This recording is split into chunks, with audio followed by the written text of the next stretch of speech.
마태복음 8장 31절에서 38절까지 말씀을 같이 봉독하시겠습니다.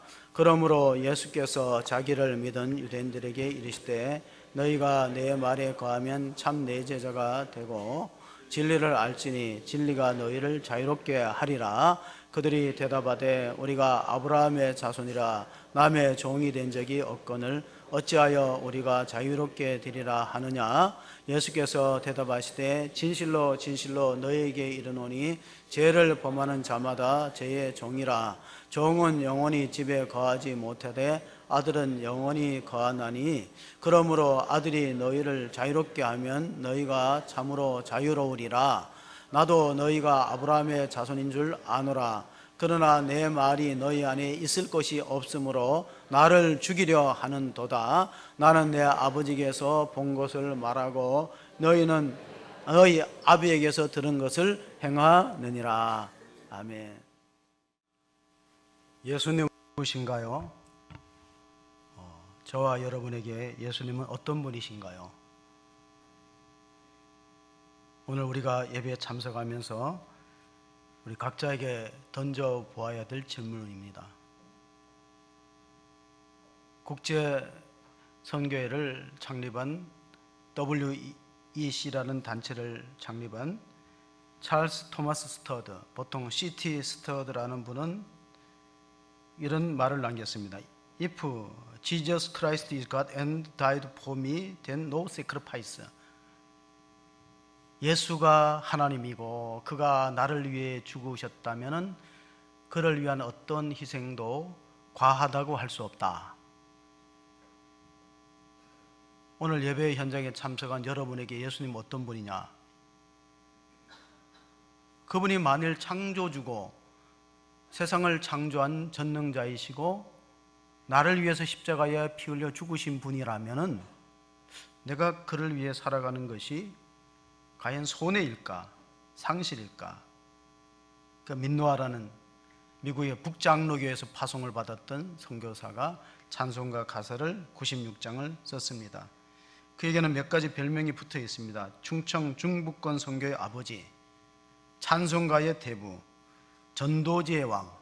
우리가 사용하는 전도지는 이분에 의해서 처음으로 만들어졌고, 또 하나 그가 맡아서 우리나라에 와서 교육 사업을 했는데 그 경신학교, 지금의 경신학교가 민노아, 이분의 이름을, 한국식 이름을 따서 민노아 학당이라고 불렀는데 거기에 도산 안총하로는 우리나라에 애국 운동을 했던 선각자가 그 민노아 학당에서 3년간 현대식 교육을 받고 세상을 보는 눈이 열렸습니다.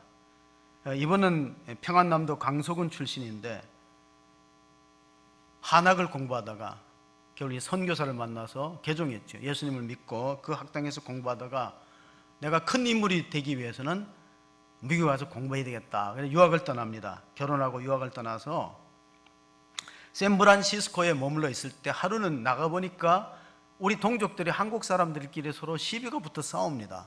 가만히 보니까 인삼장사들끼리 구역 다툼을 하고 싸우는 걸 보고 이거 이래갖고 안 되겠다. 우리 민족을 깨우치는 계몽부터 해야지. 이 낯선 땅에 와갖고 동족들끼리 이렇게 싸우니까 나라는 잃어버리고, 그 나라가 잃어버릴 때가 1905년도 을사보조약 때 이 안창호 선생이 첫 아들을 낳습니다. 그래서 이름을 필립이라고 적었어요. 반드시 필자, 필립, 나라를 세우겠다, 독립된 나라를 얻겠다. 안필립이라는 아들이 태어났고, 오늘 우리가 불렀던 찬송가 또한 1905년도에 작시된 것입니다. 훗날 이 안필립은 제가 신문을 보니까, 오래전에 신문을 보니까 미국의 영화 배우가 되었어요. 안창호 선생의 장남은 영화 배우로서 활동을 하다가 아마 지금은 고인이 되셨겠죠. 제가 고등학교 다닐 때 봤던 영화 가운데 기억이 나는 게 하나 있는데 이유 없는 반항입니다. 거기 제임스 딘이라는, 그 당시에 청춘의 아이콘으로 부상된 제임스 딘은 불의의 교통사고로 세상을 떠납니다. 그가 남긴 작품이 한 3개, 이유 없는 반항, 자이언트, 에덴의 동쪽. 그 가운데 이유 없는 반항의 영화의 장면을 보면은 동네 아이들이 서로 또래 집단에서 우두머리가 되기 위해서 훔친 자동차로 경주를 하는데 낭떠러지기를 향해서 2대의 차가 질주합니다. 먼저 뛰어내리는 아이가 지는 거예요. 그럼 계속 뛰어내리다 보면은 낭떠러지 죽게 되겠죠. 그러나 내가 더 용감하다 하는 걸 친구들한테 과시하기 위해서 서로 자동차를 낭떠러지기를 향해서 질주하는 거예요. 그 한 아이는 결국은 낭떠러지기 입구에서 뛰어내리려고 했다가 옷에 끈이 문고리에 걸려갖고 결국 추락해서 죽고 맙니다. 이걸 무슨 게임이라고 부르냐면 치킨 게임이라고 불러요. 치킨 게임. 그러니까 영어에서 치킨은 겁쟁이라는 거예요. 정치권에서 이 용어를 지금 도용했어요. 정치권에서 치킨 게임 뭡니까? 자동차가 열차가 중앙을 향해서 아주 과속으로 달려오는데 핸들을 먼저 꺾는 쪽이 지는 쪽이에요. 그러니까 자존심이 있고 프라이드가 있기 때문에 핸들을 먼저 안 꺾겠다는 거예요. 정치권에서는. 그러면 핸들을 먼저 안 꺾으면 어떻게 돼요? 거기 타고 있는 사람이 아마 죽게 되겠죠. 오늘 본문의 내용을 보면은 예수님하고 유대인들의 갈등과 긴장이 고조되고 있어요. 우리가 읽었던 본문의 37절에 보면요, 유대인들을 어떻게든 예수를 죽이려고 합니다. 올무를 거서 죽이려고 하는 이런 심각한 지경에 예수님께서 그들을 향해서, 믿는 자들을 향해서, 소수의 믿는 자들을 향해서 이런 말씀을 주셨어요. 31절, 32절을 봅니다. 요한복음 8장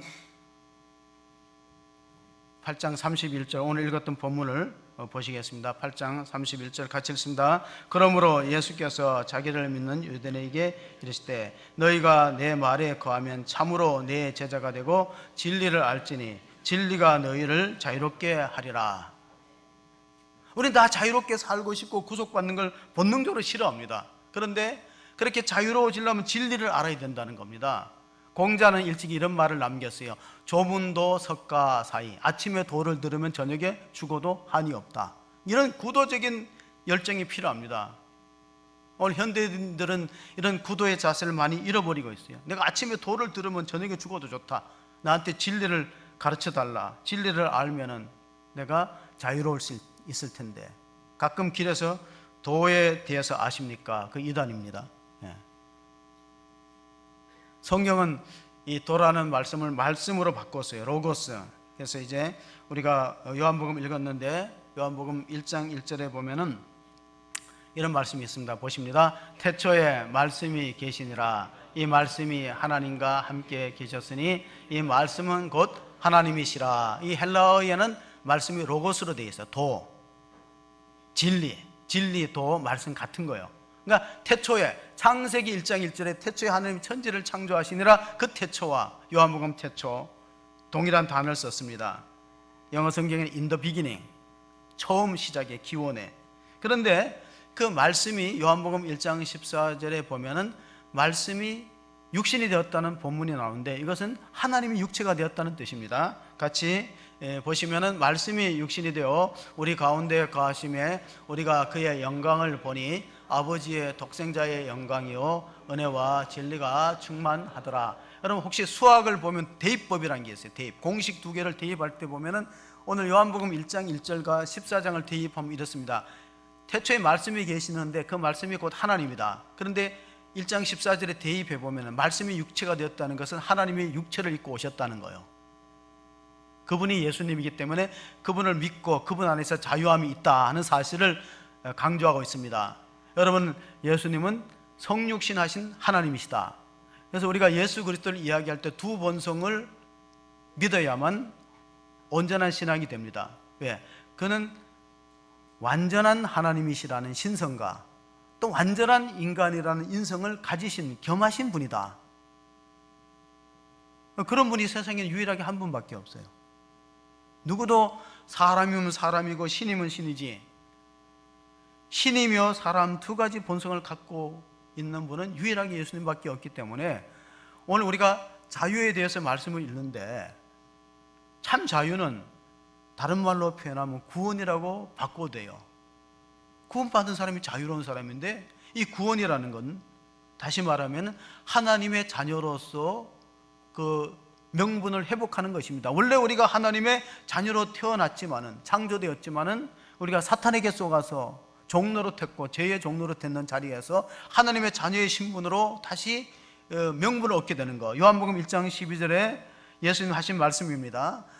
영접하는 자 곧 그 이름을 믿는 자들에게는 하나님의 자녀가 되는 권세를 주셨으니 이것이 구원이요 다른 말로 하면 자유예요. 하나님의 자녀는 권세가 많잖아요. 여러분, 한 나라의 지도자의 자녀도 권세가 있고 한 기업체의 자녀도 권세가 있는데, 근데 왜 우리가 자유를 누리지 못하는가? 그 이유에 대해서는 33절 34절 요한복음 8장입니다. 보시면은 그들이 대답하되 우리가 아브라함의 자손이라 남의 종이 된 적이 없거늘 어찌하여 우리가 자유롭게 되리라 하느냐? 예수께서 대답하시되 진실로 진실로 너희에게 이르노니 죄를 범하는 자마다 저희의 종이라. 자, 이스라엘 민족들은 이런 자부심이 있었어요. 우리는 하나님의 선택받은 선민이다. 그러니까 우리가 절대 남의 종 노릇할 백성들이 아니다. 그런데 역사를 돌이켜보면요, 애굽시대에 430년 바로왕 밑에 종살이 했죠. 그리고 또 역사가 흘러가서 바빌론에 의해서 남쪽 유다가 주전 586년경에 짓밟히고 나라를 잃고 70년 바벨론 포로 끄뚫려 갔으니까 적어도 합치면 500년 이상 남의 종살이 했던 아픈 과거가 있는데, 역사를 잊은 민족에게는 미래가 없다는 말이 있어요. 역사를. 그러니까 과거에 아픈 역사가 있는데 왜 그들은 우리는 남의 종 된 적이 없다고 얘기 안 하면은, 우리는 그렇게 역사적으로 정치적으로 지배를 받아도 우리는 영적으로는 남의 지배를 받지 않고 우리 하나님을 믿는 선민이라, 그런 뜻도 담겨 있습니다. 죄를 범하는 자마다 다 죄의 종이라는 말은 무슨 뜻일까요? 우리가 아무리 자유로운 삶을 살고 있다 그래도 하나님으로부터 자유로운 것은 다시 말하면 죄에 구속받았다, 죄의 종노릇하는 삶이라고 바꿔도 틀린 말이 아니에요. 왜 사람들이 신앙생활을 두려워 안 하면요, 자유를 제한받는다 생각해요. 주일날은 교회 가야 되지, 뭐 하지 말아야 될 것이 있고. 칼빈은 자유를 이렇게 정의했어요. 내가 해야 될 것을 할 수 있고 하지 말아야 될 것을 안 할 수 있는 인간 의지의 능력이 자유다 그랬는데, 우리는 그 자유가 사탄에 의해서 빼앗겨버리고 하지 말아야 할 것은 하고 해야 될 것은 못하는 거예요. 그게 죄의 종노릇된 상태예요. 그럼 자유가 없는 거죠. 자유가. 스위스의 신학자 가운데 에밀 브로너는 이런 중요한 말을 했어요. 진정한 자유란 하나님에게만 예속될 때 주어지는 은혜다. 이 말은 우리가 하나님 앞에만 매이면 다른 것에서부터 죄의 종노릇에서 벗어나고 사망의, 심지어는 사망의 속박에서부터 벗어난 구원받은 백성으로 살아갈 수 있는데, 만일 우리가 하나님으로부터 자유로우면요, 진정한 자유가 있는 게 아니고 뭔가 중독 현상에서 종노릇합니다. 어떤 사람은 알코올, 어떤 사람은 도박, 아이들은 게임. 그러니까 자유가 아니라는 거예요. 그 중독 현상은 일종의 속박인 것이죠. 하나님 대신에. 그 하나님으로부터는 자유롭고 안 믿는지 몰라도 다른 뭔가에 매일 수밖에 없는 연약성을 지닌 것이 인간이라는 존재예요. 나는 다 자유롭고 아무것도 얽매이지 않는다, 그런 사람은 없어요. 어떤 사람은 돈에 매이고 어떤 사람은 자녀에 매여 있어요. 어떤 사람은 권력과 명예에 매여 있습니다. 그래서 우리는 요한복음 6장 23절에 보면은 죄의 종노릇하는 결과가 뭐냐? 죄의 종노릇하는 결과는 사망이에요. 죄의 삭은 사망이요 하나님의 은사는 그리스도 우리 주 예수 그리스도 안에 있는 영생이니라. 로마서 6장 23절의 말씀인데, 이게 뭐냐면 죄라는 거는 금방은 드러나지 않아도 결국은 터져요. 어느 순간인가 터지게 돼 있어요. 그 죄가 쌓이고 쌓이면은 나중에는 사망을 낳는다. 사람들은 아니 이 죄 많은 세상에 어디 죄 안 짓고 성공할 수 있고, 죄 안 짓고 돈 벌 수 있고, 죄 안 짓고 뭐 사업에 큰 사업을 할 수 있고, 우리는 육체적으로 연약하기 때문에 정직하게 살기가 어렵고, 정직해서 어떻게 부자가 될 수 있느냐, 심지어는 정직하게 목회해서 큰 목회를 할 수 있느냐, 그 죄와 타협하는 논리에 넘어가고 있어요. 그건 사탄의 가르침이죠. 세상의 논리에 가르치는 것이요. 예수님은 그렇게 가르치지 않고 오늘 본문에 요한복음 8장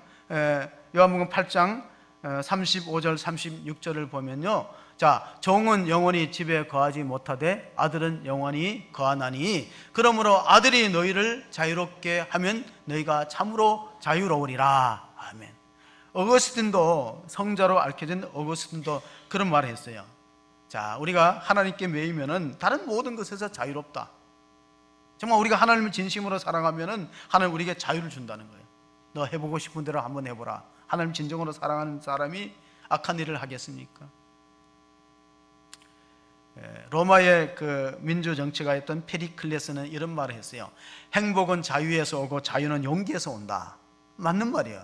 행복은 자유로울 때 행복합니다. 뭔가 이 억압당하고 구속당하면 행복감이 상실되죠. 행복은 자유에서 와요. 근데 자유는 용기에서 와요. 그래서 freedom is free not이라, freedom is not free라는 말이 생겼어요. 자유는 공짜가 아니다. 자유는 피를 흘려야 된다. 히브리서를 읽어보면 히브리서 9장 22절에 율법이 피로서 정결하게 되나니 피 흘림이 없이는, 모든 것들이 피로서 정결하게 되나니 피 흘림이 없이는 제삼이 없다. 히브리서 12장 4절에 너희가 죄와 싸우되 아직 피 흘리기까지는 싸우지 않는다. 자유는 좋은 것이지만은 그 자유가 우리가 하나님 말씀의 법도를 떠나면은 방종이 됩니다. 자, 생각해 보십시오. 물고기가 나는 자유로운 존재다 하고 그냥 육지로 뛰어나와 버리면 생존이 안 되는 거죠. 기차가 철로길로만 다니다가 지루해서 이거 뭐 맨날 똑같은 길로 다녀. 저기 옆에 고속도로가 잘 뚫려 있으니까 우리가 한번 고속도로로 가보자 하면은 그걸 탈선이라고 부르는 거예요. 사고가 나는 거죠. 그러니까 하나님 우리를 자유로운 존재로 지었는데 그것이 말씀이라는, 하나님 말씀이라는 테두리 안에서 주님을 떠나지 않는 데서 자유가 있는 것이고, 만일 그렇게 벗어났다면, 하나님으로부터 떠났다는 것은 자유로운 존재가 아니고 보이지 않는 창살에 갇혀있는, 감옥과 같은 곳에 갇혀있다는 겁니다. 잘 생각해 보십시오. 사람에게는 보이지 않는 감옥이 7가지 있는데 심리학자 케이치프 노이드는 첫 번째 감옥을 자기 도취의 감옥이라고 그랬어요. 소위 말하는 왕자병, 공주병, 내가 최고다, 다 나를 중심으로서 내가 중심이 되어야 된다. 그러다 보면은 자유를 누리지 못합니다. 권력에 도취되어서 실패하는 삶을 살 수밖에 없습니다. 자기 도취의 감옥이 있고, 두 번째는 비판의 감옥이 있어요. 바리새인들이 예수님을 계속 지금 흠을 잡으려고 비판하고 있어요. 그들은 율법을 가지고 자기를 성찰하지 않고 율법을 가지고 다른 사람, 메시아이신 예수님을 올무에 걸어서 죽이려고 하는 비판의 감옥에 갇혀 있는 사람들입니다. 세 번째가 절망의 감옥입니다. 조금만 힘들면 낙심하고 절망하고 목숨을 포기합니다. 이 절망의 감옥에 갇혀 있다 보면 하나님을 원망하게 이릅니다. 네 번째 감옥은 과거 지향적인 감옥입니다. 이스라엘 민족들이 애굽에서 고생스럽고 힘든 삶이 40년 연속될 때 한 말이 뭐냐면은 우리가 다른 지도자를 세우고 애굽으로 돌아가자. 애굽의 고기가 막 옆에서 죽었을 때가 더 나을 뻔했다. 이 말은 과거로 돌아가는 과거 지향적인 감옥은 성도들에게 적용하면 이렇습니다. 예수 안 믿을 때가 나았다. 차라리 예수 안 믿고 교회 안 다닐 때가 좋았는데. 그런 사람들이 있어요. 그래서 우리 한국교회가 가난한 성도가 참으로 많다고 합니다. 다섯 번째가 선망의 감옥입니다. 남의 떡이 커 보여요. 서양에는 이런 속담이 있어요. 남의 잔디가 더 푸르다. 미국 사람들은 마당에 잔디를 많이 가꾸기 때문에 남의 잔디가 더 푸르다. 우리는 남의 떡이 더 커 보인다. 그건 뭐예요? 선망의 감옥이죠. 무서운 건 여섯 번째, 질투의 감옥이에요. 시기 질투가 얼마나 그 사람의 삶을 속박하는지, 우리가 그 아마데우스라는 영화 보면 모차르트를 아주 시기했던 사람이 있어요. 살리에라는 궁중음악가. 하나님 왜 모차르트에게는 저렇게 천재적인 재능을 주고 나는 아무리 피땀 흘려 노력해도 못 따라갑니까? 질투하다가 몰락하는 거예요. 사울왕이 왜 몰락했냐면 다윗을 시기 질투했어요. 백성들이 노래를 지어 부르는데 사울이 죽인 자는 천천히요, 다윗이 죽인 자는 만만이다. 시기심이 발동하여 저 인간을 내가 없애야 되겠다. 자기가 남 죽이려다가 자기가 죽는 거예요. 우리가 창설 없는 감옥에서 나오기 위해서 진리를 아셔야 돼요. 우리가 이런 얘기 하잖아요. 눈 뜨고 코베어 간다. 설교 때 자꾸 눈을 뜨려 하는 얘기가 뭐냐면은 영적으로 속지 말라는 뜻이요. 뜨세요. 속지 말아야 돼요. 진리를 모르면요, 마귀가 우리를 넘어뜨리고 속이는 거예요. 근데 속는 줄 모르고 속아. 나중에 탈북자들이 우리나라에서 하는 얘기 가운데 소가 살았다, 그런 얘기를 많이 하더라고요. 근데 집단 안에 있으면은 속이는 것을 깨닫지를 못하는 겁니다. 자, 홍수가 나서 떠내려가요. 떠내려가는데 막 홍수의 급류에 막 집이 떠내려가고 심지어는 돼지도 떠내려가는 걸 어릴 때 봤어요. 근데 그렇게 하나씩 떠내려가는 거는 눈에 띄어요. 그런데 생각해보세요. 섬 전체가 떠내려가면은 그 안에 있는 사람 몰라요. 떠내려간다는 걸 몰라요. 왜? 전체가 떠내려가니까. 영적으로 보면 그래요. 하나님 안 믿는 사람은 자기 지금 쏟고 있다는 걸 전혀 몰라요. 마귀에게 쏟고 있다는 사실을 눈을 뜰 수가 없어요. 끌려서 다 같이 죄의 탕류에 끌려가서 사망길로 가고 지옥길로 가는 걸 전혀 모른다니까요. 왜? 같이 끌려가니까 나타나고 보이질 않는 거예요. 소수의 사람만이 볼 수 있는 거예요, 진리를. 마지막 7번째가 비교의 감옥이에요. 이게 뭐냐면은 우리는 비교하다가 불행해져요. 옆집과 비교합니다. 자녀들끼리 비교하다가 상처를 줍니다. 남편들을 비교합니다.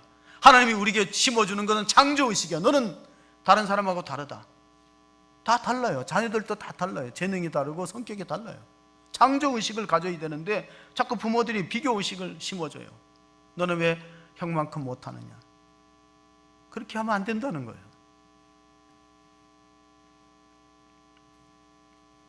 우리가 하나님에 대해서 배워야 되는 이유가 뭐냐? 예수 그리스도에 관한 사건들이 요즘 많이 얘기하는 게 가짜 뉴스란 말 말이죠. 이게 팩트냐 신화냐 이걸 체크해 봐야 돼요. 우리 신화를 믿기 위해서 여기 모인 하나님의 백성들이 아니에요. 우리는 역사적 사건과 팩트에 근거해서 믿어야지. 만약에 우리가 가짜 뉴스를 믿었다가 나중에 허망해지면 그 결과를 누가 책임질 거예요? 그러니까 이게 팩트냐 아니냐가 참으로 중요해요. 로마서 1장 3절 4절에 보면 다시 한번 그리스도의 두 본성에 대해서 강조하는 본문이 있어요. 제가 조금 전에 요한복음을 인용했는데 여기 보면 이렇게 되어 있습니다. 같이 보면 그의 아들에 관하여 말하면 육신으로는 다윗의 혈통에서 나셨고 성결의 영으로는 죽은 자들 가운데서 부활하사 능력으로 하나님의 아들로 선포되셨으니 곧 우리 주 예수 그리스도시니라. 자, 3절에는 예수님의 인성을 나타내는 거예요. 인성이 뭐냐? 다윗의 후손으로 인간의 몸을 입고 오셨다. 성령으로 잉태되어서 마리아의 몸에서 출생하셨다. 이게 인성이에요. 우리가 똑같이 아프고 피곤하고 몸을 가졌다는 거예요. 그러나 그걸로 끝나지 않고 4절을 보면은 죽은 자 가운데서 부활하여서 하나님의 아들로 선포되었다. 이 말은 예수님이 하나님이신 결정적인 증거는 부활 사건에 있어요. 예수님이 사망 권세를 이기시고 3일 만에 부활하셨다는 것은 그가 창조주였다, 하나님이셨다는 결정적인 증거예요. 인류 역사상에 누구도 죽음을 이긴 사람은 없습니다. 이게 팩트냐 아니냐는 여러분의 선택이에요. 칼 바르트는 이렇게 말했어요. 부활을 믿느냐 안 믿는가는 개인의 선택이고 그 자유예요. 그 대신에 역사적 부활을 은폐시킬 수는 없다는 거예요. 일어났던 사건을 묻을 수는 없는 거예요. 믿고 안 믿고는 여러분의 자유예요. 그러나 믿지 않고는 구원이 없다는 거예요. 로마서 10장 9절 10절 보시면은 내가 만일 내 입으로 예수를 주로 시인하며 또 하나님께서 그를 죽은 자 가운데서 살리신 것을 내 마음에 믿으면 구원을 받으리라. 사람이 마음으로 믿어 의에 이르고 입으로 시인하여 구원에 이르느니라. 아멘. 예수님을 구주로 믿고 구원에 이르시고 자유함을 누릴 수 있는 성도가 되시기를 주의 이름으로 축복합니다. 확실하게 믿으셔야 돼요. 제가 얼마 전 신문을 보니까 주전 6세기에 예루살렘 성이 바벨론에 의해서 무너졌던 역사적 고증들이 밝혀지고 있어요. 왜냐하면 그때 지금 그 예루살렘 성전터를 파보니까 주전 6세기에 바벨로니아 제국에서 썼던 화살촉들이, 무기들이 그 묻힌 땅 속에서 발굴되고 있어요. 다시 말하면은 이스라엘 민족이 바벨론에 점령당하고 포로로 불려갔던 것은 역사적인 사건이고 본디오 빌라도가 예수님을 법정에서 사형 판결을 내린 것도 역사적 사건으로 실존 인물이 본디오 빌라도라는 총독이 있었고 예수님이 3일 만에 부활한 것도 역사적인 팩트인데 그걸 믿는다면은 인생의 모든 문제가 해결되는 거예요. 여러 가지 답답하고 복잡한 문제가 많죠. 세상이 부조리하다, 뭐 불공평하다. 그렇게 따지면 예수님보다가 더 부조리한, 불합리한 죽음이 어디 있겠어요? 의로운 일을 행하고 병든 자를 고치고 하나님의 복음을 전하는 것으로 인해서 십자가 처형을 받고 죽으셨어요. 그런데 3일 만에 부활하니까 모든 문제가 다 해결되는 거예요. 영생과 부활이 답이에요. 인류 역사의 고난, 의로운 자들의 고통, 착하게 살았는데 일찍 죽는 사람들의 문제, 다 부활과 영생, 하나님 나라가 해답이에요. 만약에 하나님 나라에 가면 다 그렇구나 하고 느끼게 될 걸. 지금 우리는 세상이 참 부조리하구나, 그런 얘기를 많이 할 수밖에 없습니다. 그래서 C.S. 루이스는 이런 말을 했어요. 이 땅에 고통이 많은 것은, 우리가 이 땅에 부조리와 고통이 많은 것은 하나님이 우리가 이 세상에서만 살도록 지음받지 않았기 때문이다. 이 세상만 살도록 지음받았다면 우리 억울하죠. 왜 의인들이 고난을 당하고 거짓되고 불의한 자들이 잘 살고 출세하고 성공하고 높은 자리에 갑니까? 파스칼이라는 물리학자가 팡세라는 명상론, 팡세가 생각이란 뜻이에요. 파스칼, 팡세, 생각 또는 사고. 그가 한 유명한 말이 있어요. 인간은 생각하는 갈대다. 갈대처럼 바람에 부딪히고 꺾어지기 쉽지만 인간은 생각하는 능력이 있기 때문에 문명을 만들고 인류 역사를 이끌어가는 고귀한 존재가 인간이다. 생각하는 갈대다. 그런데 그가 또 반대되는 말을 했어요. 신앙은 이성을 십자가에 못 박고부터 시작된다. 신앙은 이성을 십자가에 못 박고 말씀을 믿어야 되는데, 이성이라는 잣대를 가지고 성경을 보면은 과학적으로 안 맞죠. 사람이 죽었다고 어떻게 살아나고 무리를 걷고 이런 것들이 안 맞아요. 그래서 성경은 믿고 알게 되는 책이지 알고 믿는 책이 아니라는 겁니다. 파스칼이 얼마나 천재냐면 역사가들은 이렇게 말합니다. 인류에 수십억의 사람이 태어나도 IQ가 파스칼을 능가하는 사람이 별로 없대요. 12살에 삼각형의 내각의 합이 180도인 걸 발견했어요. 여러분 12살 때 그거 알았습니까? 난 몰랐어요. 내가 중학교 가니까 수학 시간에, 기하학 시간에 삼각형의 내각의 합이 180도라 뭐 이렇게 줄을 연장해서 그니까 그거 맞더라고. 신통하게 맞더라고. 그렇구나. 근데 이거는 파스칼은 12살 때 알았고 16살 때 파스칼의 정리를 입증했어요. 19살 때 계산기의 원리를 만들었어요. 지금 우리가 쓰는 모든 계산기나 컴퓨터는 사실은 빌 게이츠가 아니고 파스칼이 먼저 아마 10대 때 만들어 놓은 거예요.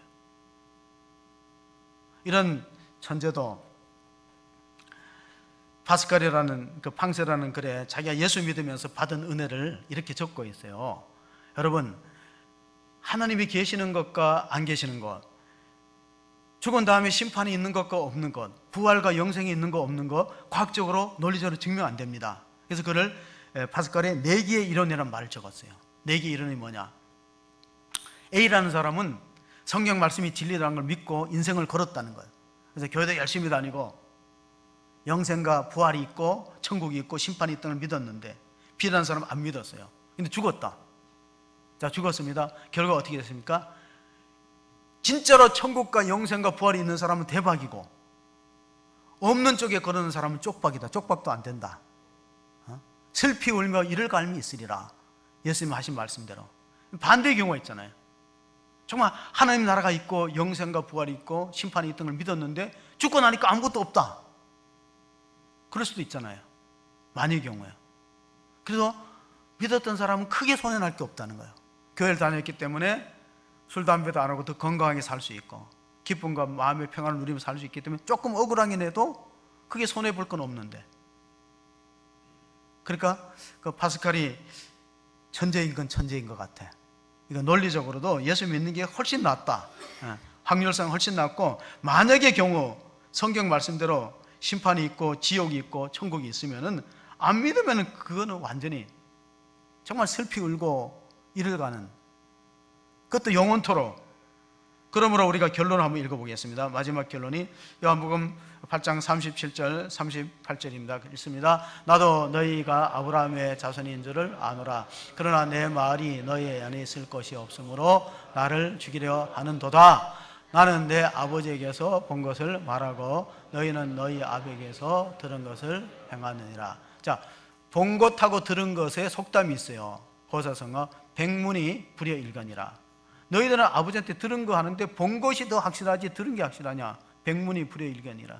중학교 한문 시험에 이게 났는데 공부를 안 하는 아이가 이 백문이 불여일견을 적어야 점수를 받을 텐데 자기 나름대로 적었어요. 100번 물어보는 인간은 개만도 못하다. 백문이 불여일견이다. 틀렸죠. 마귀에게서 본 거를 너희들은 들은 것을 행하고 나는 본 것을 행한다. 여러분, 마귀는 어떤 존재일까요? 마귀에 대한 정체를 우리가 알아야 신앙생활을 승리할 수 있습니다. 왜냐하면 선자병법에 보면 지피지기면 백전백승이다. 적을 알고 나를 알면 100번 싸워 100번 이길 수 있어요. 근데 우리가 적을 모르면 판판이 당하게 돼 있어요. 적이 뭐냐?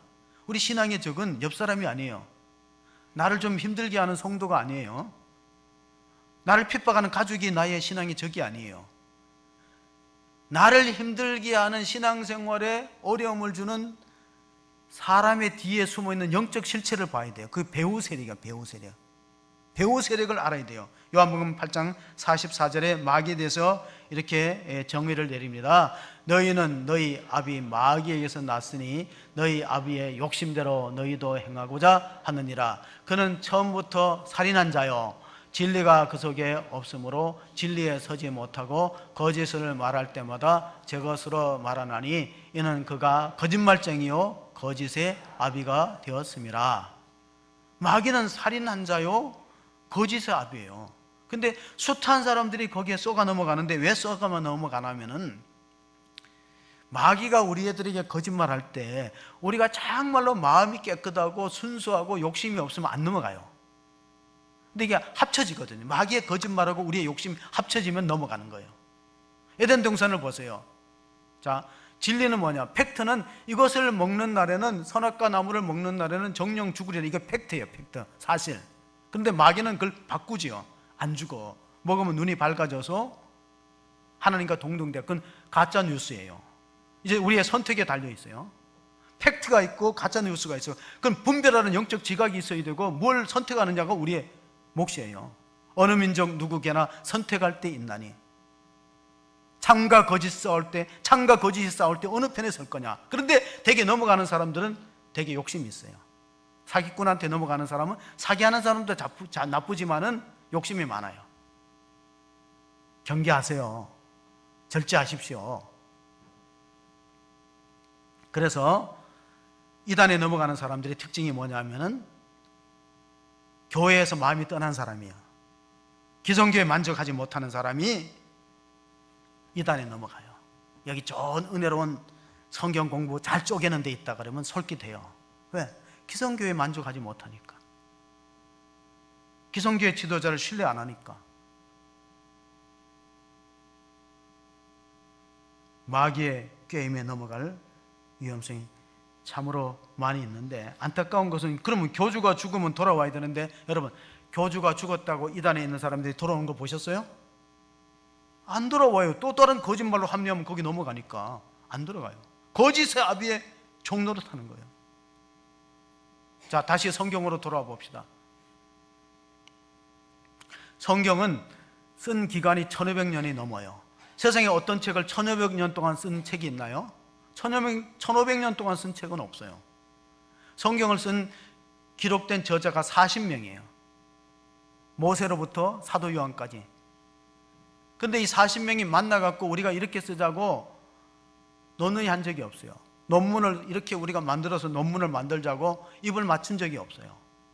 지역도 달라요. 출신도 다르고 어떤 사람은 왕이고 어떤 사람은 목동이고 어떤 사람은 어부고 세리고 다 달라요. 신분도 다르고 계층도 달라요. 쓰여진 언어도 달라요. 아람어와 히브리어와 헬라어로 쓰여졌어요. 근데 일치가 있어요. 성경은 여러 사람이 썼지만 모여서 의논 안 했는데 공통점이 있어요. 성경의 주제가 뭐냐면 영생이에요. 영생. 이걸 아셔야 돼요. 성경은 사업에 성공하고 건강하고 이걸 얘기하는 책이 아니에요. 인간이 죽는 게 가장 비참한데 죽음을 이기고 영생할 수 있는 길이 있느냐? 그거는 진시황도 못 구했어요. 불로초를 구하다가 실패하고 40 넘은 나이에 권력을 다 내고 죽었습니다. 죽음의 종로를 타는 게 인생이에요. 그러면 성경을 쓴 목적이 뭐냐? 요한복음 20장 31절을 읽어보시겠습니다.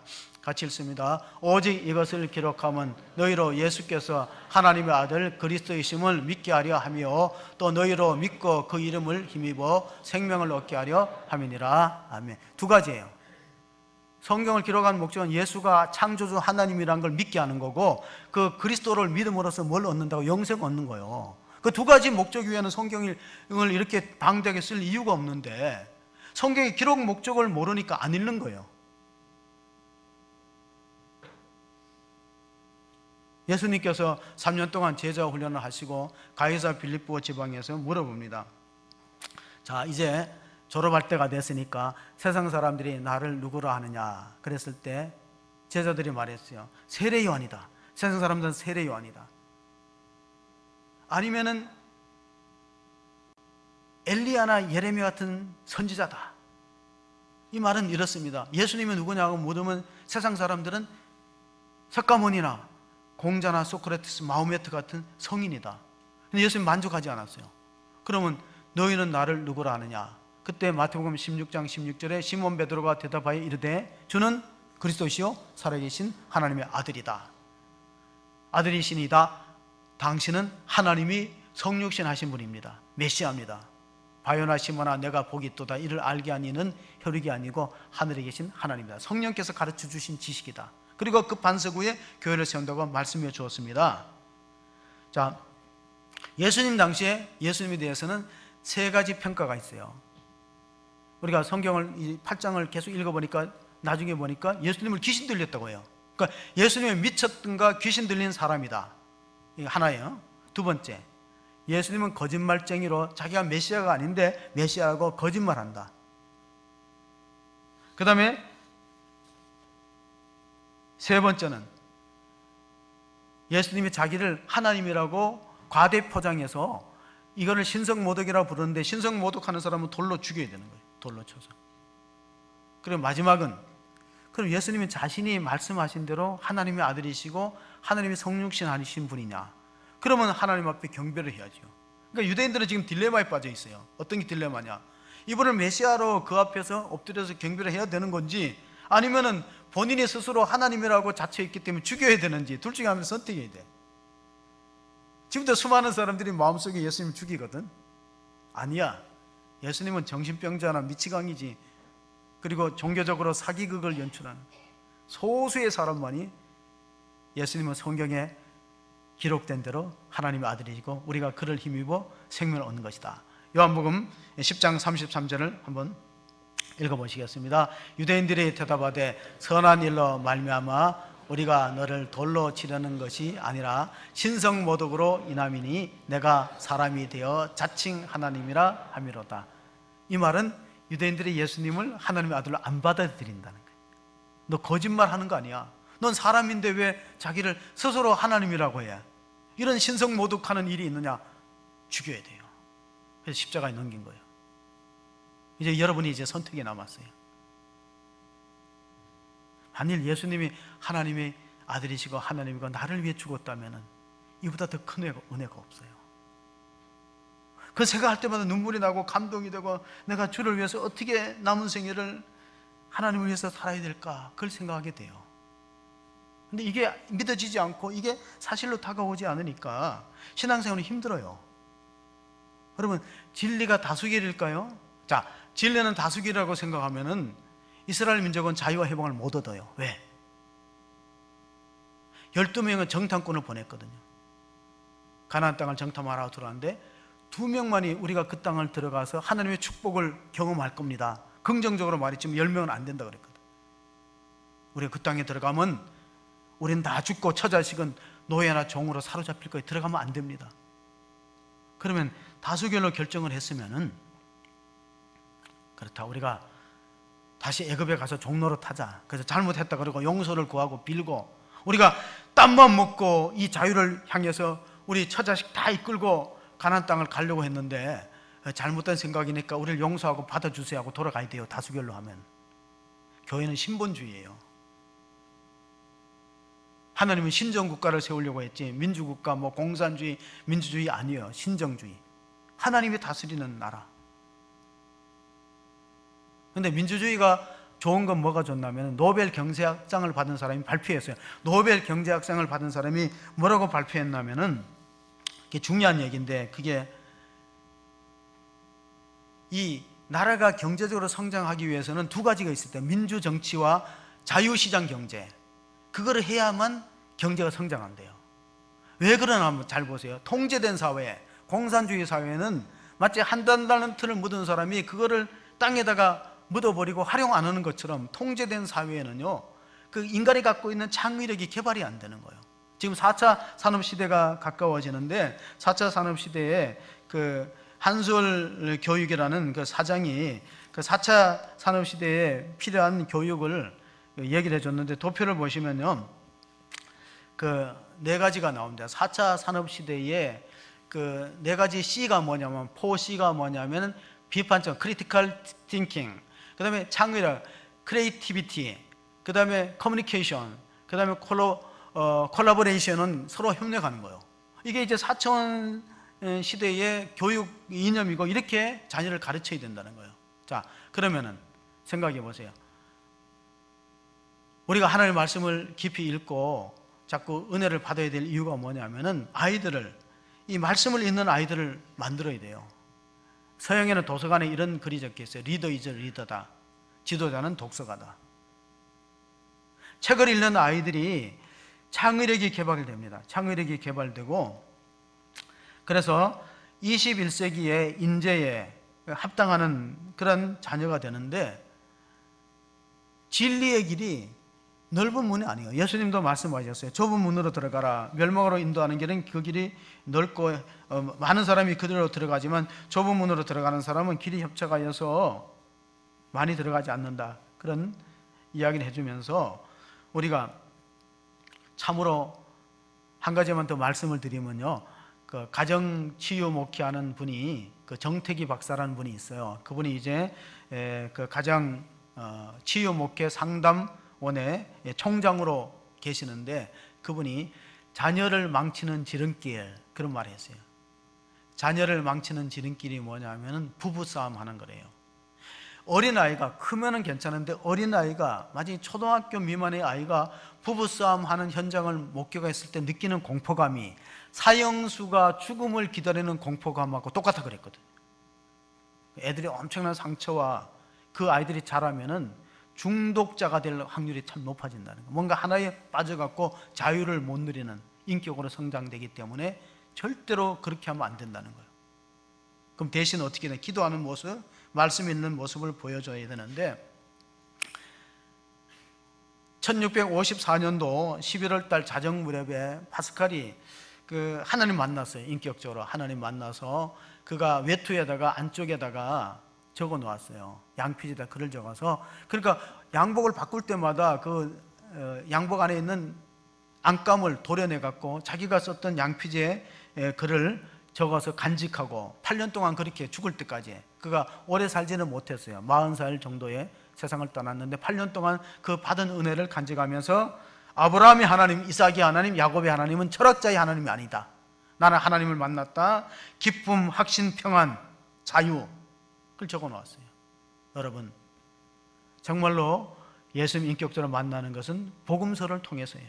복음서에 나타난 그리스도, 우리와 똑같은 육신을 입고 억울하게 십자가의 처형을 당하고 엘레 라마 사박다니 그렇게 처절하게 죽어간 그분이 나의 죄를 갚아주시기 위해서, 나를 죄와 사망으로부터 자유케 하기 위해서 오시는 주님이라는 걸 믿기 전에는, 그리고 그 믿음 안에서 살기 전에는 우리는 죄의 종로, 사망의 종로를 타는 존재일 수밖에 없기 때문에, 갈라디아서에도 보고, 갈라디아서 5장 1절에 보면 그리스도께서 우리에게 자유를 주셨으니 우리가 다시는 종의 멍에를 매지 말라.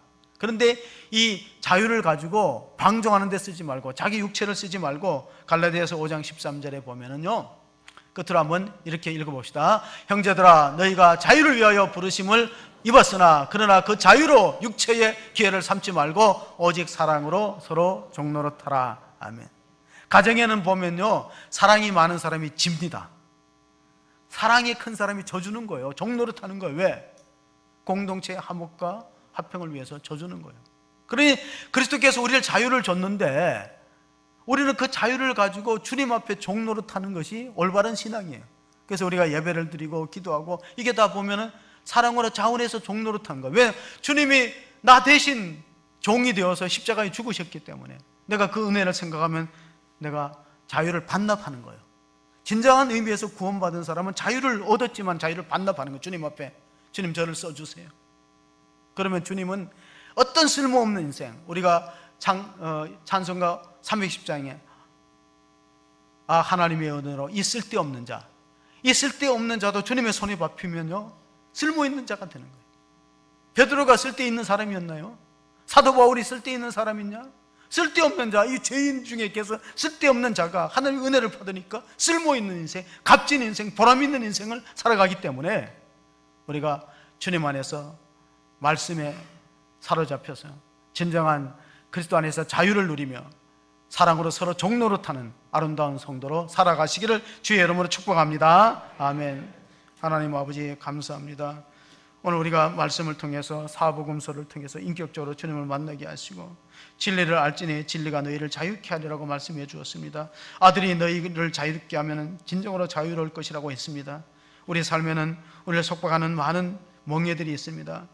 우리를 구속하는 보이지 않는 속박이 있습니다. 때로는 그것이 물질의 문제이고 건강의 문제이고 자녀의 문제이고 여러 가지 근심에 매여 있기도 합니다. 이런 모든 매임에서 저희가 진정으로 자유로워서 마치 창공을 날아다니는 나비처럼 우리가 번데기의 과정을 벗어나서 부활의 주님을 만나고 세상에 매이지 않고 걱정에 매이지 않고 욕심에 매이지 않고 죄와 사망의 포로가 되지 않는 영적으로 자유로운 인생을 살아갈 수 있는 복된 성도가 다 될 수 있도록 은혜 베풀어 주시옵소서. 우리 구주 예수 그리스도의 이름으로 기도하옵나이다. 아멘.